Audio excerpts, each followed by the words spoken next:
Hello and welcome to U I D S T M L guys. तो हम पहुंच चुके हैं एपिसोड नंबर 50 में और इस एपिसोड में जानेंगे हम राउटर लिंक के बारे में। ओके, आपने राउटर लिंक यूज़ किया भी होगा। Generally simple router links use किए होंगे, जैसा कि हमने पिछले अभी तक जितने भी ट्यूटोरियल हैं बनाए हैं इसके सीरीज़ में, उसमें से हम सिंपल राउटर लिंक यूज़ किए हैं। लेकिन इसके जो अगर डीप में जाने की कोशिश करें तो 1 2 3 4 5 6 7 तरह से हम राउटर लिंक को यूज़ कर सकते हैं। और उसके मतलब उसके एट्रीब्यूट एंड प्रॉपर्टीज़ जो भी आप कह सकते हैं वो इसमें है अवेलेबल। तो इससे पहले कि राउटर लिंक के बारे में बताएं, चलिए हम जानने की कोशिश करते हैं कि एपिसोड नंबर 49 में क्या जाना था। एपिसोड नंबर 49 में हमने जानने की कोशिश किया था वो था मेटा सर्विस के बारे में। हमने पूरे अच्छे तरीके से डीप एक्सप्लेन किया है मेटा सर्विस को लेकर के। इसका 2 पार्ट है। 48 में मेटा सर्विस बनाया था मैंने, जो कि उसके कितने मेथड्स हैं उसके बारे में बताया था। 7 मेथड्स हैं यहाँ पे, उसको बताया था। और इसमें हमने सबसे बेस्ट वे जो होता है मेटा सर्विस को यूज़ करने के लिए वो मैंने इसमें बताया था। प्लीज़ जाके ज़रूर देखिएगा, बहुत मस्त चीज़ है एसईओ के लिए, हमेशा काम आएगा। तो चलिए हम चलते हैं कोड में और वहाँ जाके देखते हैं कि राउटर लिंक कैसे हम काम करते हैं। उन सातों को हम अच्छे तरीके से जानने की कोशिश करते हैं। ओके, चलिए कोड में। ओके, तो हम पहुँच चुके हैं कोड में। तो ये था पिछले चैप्टर का, प्लीज़ आप इसे जाके देख लीजिएगा। यस, अब हम जानने की कोशिश करते हैं कि राउटर लिंक को हम कैसे कॉन्फ़िगर कर सकते हैं अपने अकॉर्डिंग में, राइट। तो चलिए सबसे पहले हम सिंपल राउटर लिंक को देखने की कोशिश करते हैं। सिंपल राउटर लिंक मतलब क्या कि आप किसी भी बटन को क्लिक करेंगे और उसमें उसमें एक पाथ होगा और उस पाथ पे चला जाएगा, राइट। जैसा कि हमने पहले कई बार आपको शो भी किया है, चलिए आपको एक्सप्लोर करके दोबारा दिखाते हैं। जैसे कि अगर मैं आपको लेके चलूँ ऐड एम्प्लॉय, यहाँ पे लेके चलते हैं आपको ब्राउज़र पे। ब्राउज़र से हम यहाँ बैक करते हैं, डायरेक्ट हम लॉगिन पे जाते हैं। ओके, यहाँ पे गए। तो अब ये जो ऐड एम्प्लॉय है ये एक सिंपल राउटर लिंक पे है, क्लिक किया हुआ। तो लॉगिन वाले पेज पे जाते हैं। ओके, चलिए हम सब चीज़ को बंद कर देते हैं। तो लॉगिन वाला पेज कहाँ है हमारा भैया, पेजेस के अंदर में गए, ये लॉगिन वाले पे जाते हैं। आप यहाँ देखेंगे ये एक राउट है जिस पे हमने क्या किया है, एक राउटर लिंक डाला। और सिंपल राउटर लिंक डालने के लिए ना आपको इसको प्रॉपर्टी बाइंडिंग स्क्वायर ब्रैकेट के साथ नहीं करने की ज़रूरत है। आप सिंपल इस पे राउटर लिंक डालेंगे और ऐड एम्प्लॉयज़ को आप ऐड कर देंगे। ध्यान रहे HREF नहीं है यहाँ पर। आप यहाँ पे HREF डाल करके फिर राउटर लिंक मत डालना, ठीक है। ये राउटर लिंक ही काम करता है HREF को के बदले में। ओके, और दूसरा चीज़, आपका राउटर लिंक तब तक काम नहीं करेगा जब तक कि आप इसके रेस्पेक्ट में राउटर मॉड्यूल आप उस कंपोनेंट में ना डाल दें। आप देखेंगे मैं यहाँ पर कंपोनेंट में राउटर मॉड्यूल भी ला के रखा हूँ। अगर ये हटा दूंगा तो हमारा राउटर लिंक काम करना बंद कर देगा। तो ये था हमारा सिंपल राउटर लिंक की। अब ये स्लैश के पीछे क्या चीज़ आता है वर्चुअली, अगर आप स्लैश देते हैं तो इसका मतलब हो जाता है कि आप होस्ट मतलब डोमेन के बाद का यूआरएल ट्राई कर रहे हैं एक्सेस करना, डोमेन के बाद। जैसे कि अगर मैं स्लैश ऐड एम्प्लॉय करता हूं तो ये हो जाता है हमारा बिहाइंड द सीन http://localhost 4200, ये होता है, ये हमारा डोमेन आ जाता है uidhtml.com/add-employees, ऐसे करके आ जाएगा, राइट। तो ये चीज़ें आप ये तो देने की ज़रूरत नहीं है, ऑटोमेटिकली ऐड होता है पीछे से। ओके, तो ये था हमारा राउटर लिंक का बेस स्टार्टिंग में। अब चलिए इसी को हम इस्तेमाल करने की कोशिश करते हैं, जिसके चलते अगर मान लें कि ऐड एम्प्लॉय पे हम क्लिक किए तो यहाँ से ऐड एम्प्लॉय वाले पेज पे चले गए, है ना, डोमेन और उसके बाद हमारा ऐड एम्प्लॉय। अब अगर यहीं पे हम कोशिश करने लगे कि एक रिलेटिव पाथ मतलब क्या होता है कि आप अगर यहाँ देखिएगा कि आप मान के चलिए कि मैं यहाँ आता हूँ एक सेकंड के, ऐड एम्प्लॉय के बाद ऑल एम्प्लॉयज़ हैं। अब ऑल एम्प्लॉयज़ पे जब क्लिक करते हैं तो देखिए हमारे पास ये एम्प्लॉयज़ के बाद ऑल एम्प्लॉयज़ पे गया, राइट। तो बीच में एम्प्लॉयज़ कहाँ से आ गया, तो आपका कहने का होगा यही चीज़ कि भैया ऐसा होगा कि एम्प्लॉयज़ पहले डाल दिए होगे फिर ऐड एम्प्लॉयज़ किए होगे, मतलब जो भी होगा लिस्ट किए होगे। हाँ, अभी तक तो वही किया है हमने। तो अगर मैं यहाँ पे एम्प्लॉयज़ के राउट पे जाऊँ तो एम्प्लॉयज़ के राउट पे जहाँ पे जा करके देखते क्या है कि रिलेटिवली जो है डोमेन के बाद एम्प्लॉयज़ गया और उसके बाद ऑल एम्प्लॉयज़ आया। तो ये तो आप बिल्कुल सही बोल रहे थे। लेकिन अगर मान लिया कि 10 ऐसे अंदर में जाना हो तो 10 राउट के अंदर में जाना हो तो कितना लंबा हो जाएगा उस जगह पर। तो यहाँ पर हम क्या करेंगे, रिलेटिवली डालेंगे। ओके। अब क्या करेंगे आप, अगर मान लेते हैं कि रिलेटिवली कहेंगे कि अच्छा इस राउट के अंदर में है तो चिल्ड्रेन के अंदर में, तो हम स्लैश कर देंगे तो उस राउट को लोड करेगा, उसके बाद हमारा स्लैश करके ये हमारा ऑल एम्प्लॉयज़ लोड कर देगा। एक दिमाग में आता ना इस तरह से, लेकिन नहीं, जैसा कि मैंने क्या बोला, स्लैश से पहले हमेशा डोमेन रहेगा। जब इसको सेव करेंगे, हम यहाँ पे इस पे जाके देखते हैं, बैक कर लेते हैं ऑल ऐड एम्प्लॉयज़ के अंदर, देखिए नीचे ऑल एम्प्लॉयज़ था। जब इसको क्लिक करेंगे देखिए क्या हुआ, ऑल एम्प्लॉयज़ आया, इसके पीछे डोमेन आया, वो एम्प्लॉयज़ यहाँ पर नहीं है, मिसिंग है। तो वो एम्प्लॉयज़ को रीगेन करने के लिए हम रिलेटिव पाथ देते हैं। तो रिलेटिव पाथ देना बहुत आसान है, क्या, बस ये स्लैश हटा दीजिए। अब ये क्या करेगा, चेक करेगा कि पहले डोमेन पे जाओ जो कि ऐप राउट के अंदर में है, उसके बाद एम्प्लॉयज़ को लोड करो, ओके। उसके बाद रिलेटिवली जो है स्लैश अपने आप डाल करके ऑल एम्प्लॉयज़ को लोड कर दो और ये कंपोनेंट ला करके यहाँ शो कर दो। यही वाला सीन है। चलिए चेक करते हैं। तो ये है हमारा रिलेटिव पाथ। मैं बैक जाता हूँ, इसको रिलोड किया, अब इसको क्लिक किया तो एम्प्लॉयज़ पे जाएगा, फिर एम्प्लॉयज़ का डालेगा और उसके बाद हमारा एज अ रिलेटिव पाथ में उसका चिल्ड्रन को यहाँ पर शो कर देगा। है ना आसान। अब ये हो गया आपका सिंपल, बहुत आसान। ओके, नेक्स्ट अगर हम जाते हैं इसमें राउट पैरम्स डालना। अब जैसा देखिए यहाँ पर ये राउट पैरम्स के हिसाब से हमने एक कंपोनेंट बनाया था, एम्प्लॉय कंपोनेंट, जिसमें कि हम पैरामीटर पास करते थे, जहाँ पर कि ये कंपोनेंट लोड होता था और आईडी हम ऊपर से निकाल लेते थे। तब हमें ऐड करना होगा तो हम कैसे करेंगे, तो सिंपल सा है। अगर हम ऐड एम्प्लॉयज़ में यहाँ पे गए थे और ऑल एम्प्लॉयज़ में जाते हैं, ऐड एम्प्लॉयज़ ना करके ऐड एम्प्लॉयज़ के हम पेज पे जाते हैं, ऐड एम्प्लॉयज़, ओके, इसको करते हैं। तो ये जो ऑल एम्प्लॉयज़ था यहाँ पर, इसको हम क्या करते हैं, बाइंड करते हैं, यहाँ पर प्रॉपर्टी बाइंड करते हैं, क्योंकि इसमें मल्टीपल डेटा जाएगा, राइट। तो जब इसको हम बाइंड करने की कोशिश करते हैं तो इसका दो पार्ट हो जाता है। एक पार्ट क्या है हमारा, स्टार्टिंग में इसको भी तब हमको स्क्वायर ब्रैकेट में डालना पड़ेगा, दोनों स्क्वायर ब्रैकेट में, ओके। तो पहला हो जाता है पाथ आपका जो है वो आप डालिए स्ट्रिंग फॉर्मेट में, ओके। आप इस जगह पे क्लिक करेंगे तब भी आपका वो एम्प्लॉय लिस्ट वाला पेज खुलेगा, लेकिन आपको तो राउट पैरम्स में जाना है, राइट। अब यहाँ पे कॉमा कीजिए। अब जो भी इसके बाद आप पैरामीटर डालेंगे वही आपका कॉलम आईडी था, कॉलम जो भी आप वन, मतलब जितना डीप जाना चाहें। अगर मैं यहाँ 1 डाल दिया, सेव कर दिया, अब ये हमारा देखिए यूआरएल क्या बनेगा। अगर मैं बैक करता हूँ, ऑल एम्प्लॉयज़ पे क्लिक करता हूँ, देखिए कहाँ गया, 1 पे गया। क्यों गया, क्योंकि हमने उसमें पैरम्स को पास किया, राउट पैरम्स को। तो राउट पैरम्स हमारा इस राउट पे गया, एम्प्लॉय राउट पे रिडायरेक्ट हुआ, वहाँ /1 था, /1 ला करके हमको इसमें सेट कर दिया, ओके। हाँ, अब अगर इसी जगह पर आपको दूसरा पैरम डालना हो तो ये तो प्रॉब्लम वाली बात हो गई। अरे कोई प्रॉब्लम वाली बात नहीं है, दूसरा पैरम डालना है आप यहाँ पे दूसरा पैरम डाल दीजिए। मान लीजिए हम डाल दिए, कुछ आईडी डाल देते हैं, मान लीजिए रैंडम आईडी डालते हैं, ईएमपी आईडी डाल देते हैं, ईएमपी नेम डाल देते हैं। चलिए ईएमपी नेम अगर मान लीजिए कि हम यहाँ राकेश डाल देते हैं, राकेश, ये डाल दिया हमने, ठीक है। सेव करते हैं।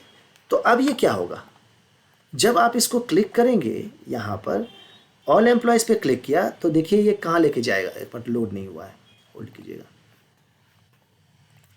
हाँ यहाँ पे है, ठीक है, सेव कर दिया, ओके।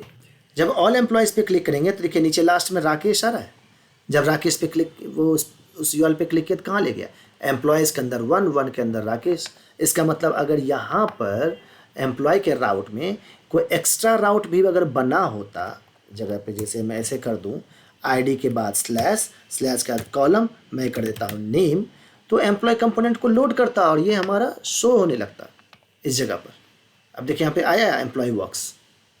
तो आपकी जितनी मर्जी होगे, 1 एक के बाद जितना लंबा डालना चाह सकते हैं आप डाल सकते हैं। तो ये तो हमारा राउट पैरम्स ऐड करना। नेक्स्ट हम आते हैं क्वेरी पैरम्स। क्वेरी पैरम्स मतलब आपको क्वेरी स्ट्रिंग डालना है इसमें। तब कैसे आप डालेंगे, बहुत आसान है, ठीक है। आप इसको हटाना है हटा दीजिए, आपकी मर्जी है, तो खैर हम तो डेमोन्स्ट्रेशन के लिए है। तो आप इसमें आपको क्वेरी स्ट्रिंग क्या होता है, वही क्वेश्चन मार्क करके की एंड वैल्यू पेयर्स। मैं इसको हटा देता हूँ। तो अब आपको एक नया प्रॉपर्टी ए टैग में ऐड करना पड़ेगा, प्रॉपर्टी बाइंडिंग करना पड़ेगा। क्या वो है आपका क्वेरी पैरेंट्स। देखिए क्वेरी पैरेंट्स बना हुआ है ना। क्वेरी पैरेंट्स एक आपका ऑब्जेक्ट लेगा, आप इसमें की वैल्यू पेयर्स जो डालना है डाल दीजिए। तो मान लेते हैं हम डाल देते हैं यहाँ नेम कॉलन, मैं यहाँ डाल देता हूँ मुकेश, मुकेश डाल दिया। फिर अब मैं डाल देता हूँ DOB और इसमें हम डाल देते हैं 01 012 20 11998 कुछ भी डाल दिया। ठीक है, इसको मैं करता हूँ सेव। अब ये देखिए हमारा ये क्वेरी पैरेंट्स हो गया। अब ये क्वेरी पैरेंट्स पे जब क्लिक करेंगे तो क्वेश्चन मार्क करके URL बन जाएगा। नहीं पता है तो चलिए देखते हैं, बैक करते हैं, इधर ऑल एम्प्लॉयज़ पे क्लिक करते हैं। देखिए नीचे क्वेश्चन मार्क बन गया DOB में, अपने आप नीचे आ रहा है। जब इसको क्लिक करेंगे तो यहाँ देखिए एम्प्लॉयज़, ऑल एम्प्लॉयज़, और उसके ऑल एम्प्लॉयज़ पे गया वो, क्योंकि क्वेरी पैरेंट्स है, क्वेरी स्ट्रिंग है, तो ब्लैंक था, ब्लैंक के बाद आगे गया। तो ये वाला चीज़ हम इस तरह से पास कर सकते हैं, है ना आसान, इतना आसान था।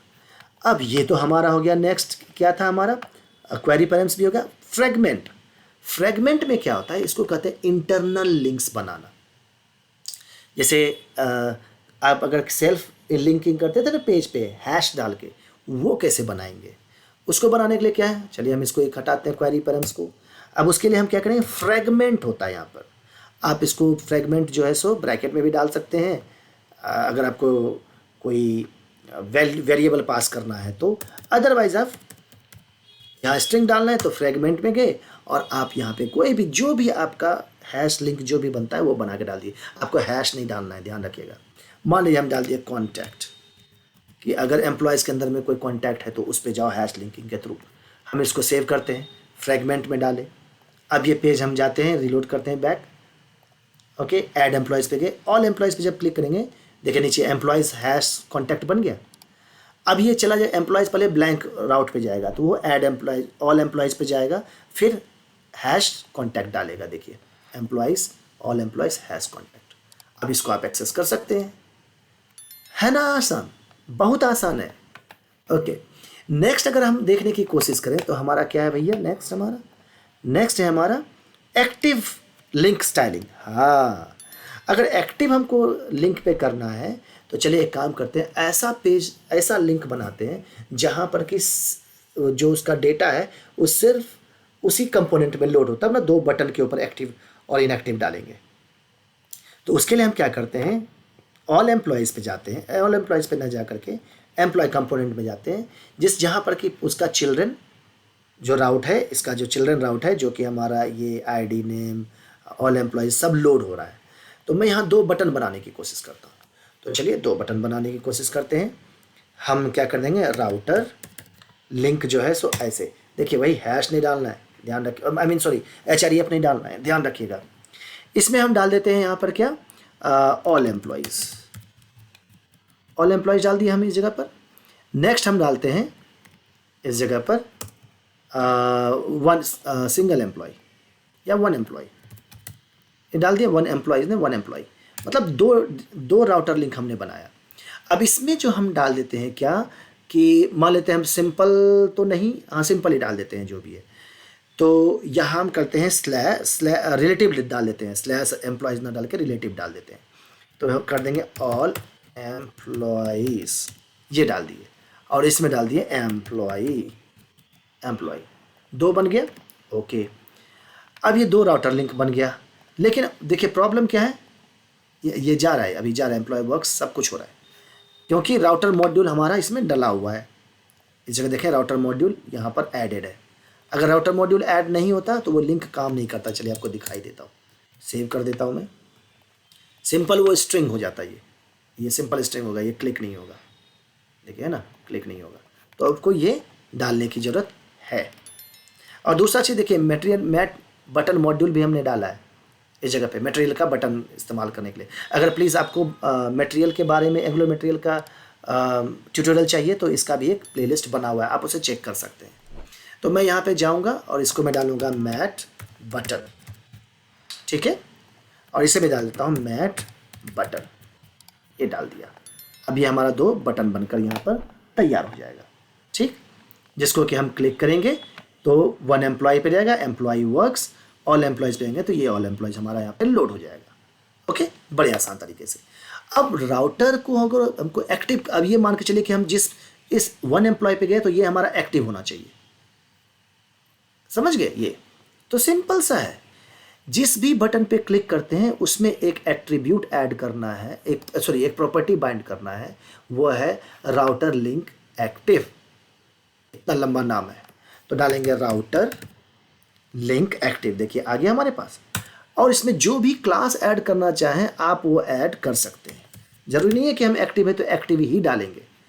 अब जब राउटर लिंक एक्टिव अगर डाल दें तो आप दोनों पे डाल दीजिए। अब दोनों पे हम यहाँ डाल देते हैं रिलेटिवली, इस पे जिस पे भी आपका राउटर लिंक एक्टिव होगा वो इसके ऊपर आ जाएगा। ओके, कोई दिक्कत यहाँ पर तक समझने में? मुझे नहीं लगता है कोई दिक्कत होगा। ओके, अब जाके देखते हैं लोड हो रहा है। ओके, देखिए यहाँ पर अगर हम ऑल एम्प्लॉयज़ पे क्लिक करते हैं तो अभी एक्टिव का क्लास ऐड हुआ है कि नहीं। देखिए एम्प्लॉय वाले पेज पे हैं, चेक करते हैं कि इसके ऊपर एक्टिव वाला क्लास ऐड हुआ है कि नहीं। ठीक है, अगर हम यहाँ चेक करें, देखिए एक्टिव वाला आ गया, देखिए ये एक्टिव हमने डाला था, यहाँ एक्टिव आ गया। अब एक्टिव को अगर मान लेते हैं हम यहाँ पे कुछ भी डाल देते हैं, मान लेते हैं यहाँ पे लिंक एक्टिव मान लीजिए, अपनी मर्जी से डाल दिया लिंक एक्टिव।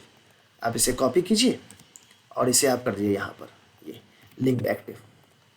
मैंने सिर्फ आपको डेमोन्स्ट्रेशन में बताया कि वो एक्टिव मतलब आप प्योर मत समझिए कि वो एक्टिव ही लगेगा उस जगह पर। जब इस एम्प्लॉय पे जाते हैं, देखिए लिंक एक्टिव आ गया इस जगह पे, देखिए लिंक एक्टिव है, ये है ना। तो ये चीज़ था हमको बताना। अब इसके ऊपर आप जो भी लिंक एक्टिव का आपको जो भी करना है, इस पर CSS में जाके डॉट लिंक एक्टिव आप डाल दीजिए और इसको मैं डाल देता हूँ ओपेसिटी 0.2 कर दिया। लीजिए लिंक जो अब एक्टिव होगा वो थोड़ा सा डल हो जाएगा। लिंक एक्टिव, ओह सॉरी, नाम हमने गलत डाला है, हाइफन एक्टिव दे दिया है, उधर हमने कैमल केस में डाल दिया है, तो प्लीज़ इसका ध्यान रखिएगा, मेरी गलती है। यहाँ पर लिंक एक्टिव डाल दिए जगह पर तो ये हमारा हल्का सा डल हो जाएगा। नहीं हुआ, होना चाहिए था। ओके, एक का तो कर दिया, दूसरे का नहीं किया, हद है। ओके, सेव करते हैं, लोड हो जा। देखिए वो डल हो गया, ये एक्टिव था। अब ये जाएंगे तो वो एनेबल हो जाएगा। तो ये आप अपने क्लास उसके ऊपर ऐड कर सकते हो। तो ये था हमारा राउटर लिंक एक्टिव। नेक्स्ट अगर हम जाने की कोशिश करें, ये है एरे सिंटैक्स, जो हमने यहाँ डाला था एरे सिंटैक्स। देखिए एरे सिंटैक्स कुछ नहीं है, वो आपका सिंपल जो हमने राउट पैरम्स बनाया था ना, वही है। क्योंकि आप देखते हैं कॉलम स्लैश करके डिटेल्स यहाँ डाला हुआ था, वही है, दोनों सेम है, हालांकि नाम थोड़ा सा डिफरेंस कर दिया गया है। इसमें एक राउट पैरम्स में सिंगल एक करके दिखाया था और हमने उसको मल्टीपल करके जो उसी राउट पैरम्स से बना दिया, तो एरे सिंटैक्स के हिसाब से वो आ गया। तो ये था कंप्लीट इन्फॉर्मेशन राउटर लिंक को लेकर के। इसके बाद हम प्रोग्रामेटिकली भी इसको करने की कोशिश करेंगे, जो कि है राउटर डॉट नेविगेट। ये सारा चीज़ जो हमने अभी HTML के थ्रू किया, वो सारा चीज़ हम राउटर डॉट नेविगेट के थ्रू भी करेंगे और प्रोग्रामेटिकली उसमें ऐड करने की कोशिश करेंगे, पैरम्स और उसके बाद क्वेरी स्ट्रिंग, सब चीज़ उसमें ऐड करने की कोशिश करेंगे। तो प्लीज़ बने रहिए हमारे वीडियो के साथ और मिलते हैं नेक्स्ट वीडियो में। तब तक के लिए लाइक, अगर आपको पसंद आया video please like and subscribe कर लीजिए, और न्यू वाले विजिटर्स हैं तो प्लीज़ सब्सक्राइब तो आपका बनता है, और बेल आइकन भी प्रेस कर लीजिए ऑल पे, ताकि आपको वीडियो तुरंत मिल जाए। चलिए मिलते हैं नेक्स्ट वीडियो में, तब तक के लिए बाय बाय। मज़ा आया, और मैं ये जो मज़ा है हिंदुस्तान के हर व्यक्ति को देना चाहता हूं।